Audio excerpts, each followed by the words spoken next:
Takže věci vypadají špatně a máte záda na zdi. Celé vaše bytí se zdá sakra beznadějné. Cítíte se špinavě jako toaletní kout v podniku. Nemůžete čelit světu, střízlivý a bez drog. Ztratili jste cestu, myslíte, že váš život je ztracený.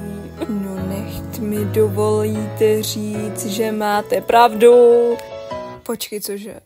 Jsi loser, loser sakra maličký. Jsi zkažený malý stěžovatel. Hele, jsi loser jako já. Díky, kretene. Jsi blázen s očroubovanými šrouby. Jedině jednohvězdičkový jsi dno na dně, ale máš společnost. Tohle mě má potěšit. Byla doba, kdy jsem si myslel, že se nikdo nemůže připojit k hrůzným způsobům, jakými jsem poškozen.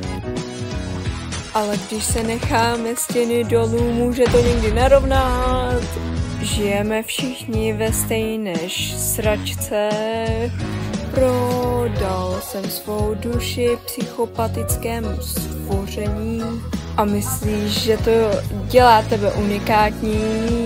Vypadni odsud, člověče. Jsme oba lůzři, je v pořádku být koksový kouřící kurva, milej pro mě v pohodě.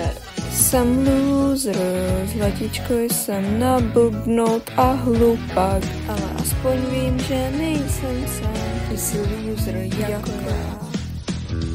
Mám chuť na hazardování, mám chuť vyzkoušet všechnu drogu a erotickou hračku, kterou můžu najít. Pojďte malička, zpívej ten song, pojď. Už nemám žádné díry k osvojení. Prodal jsem svou duši, abych zachránil svou moc. Teď jsem na vodítku toho démona, jsem uvězněn a každou hodinu se horšuje. Jsi loser, maličký loser, ale když možná společně jíme sračky, věci se budou vyvíjet jinak. Je čas ztratit své sebeznechucení. Omluvte se, vložte naděj, hrajte svou kartu, buďte tím, kdo jste.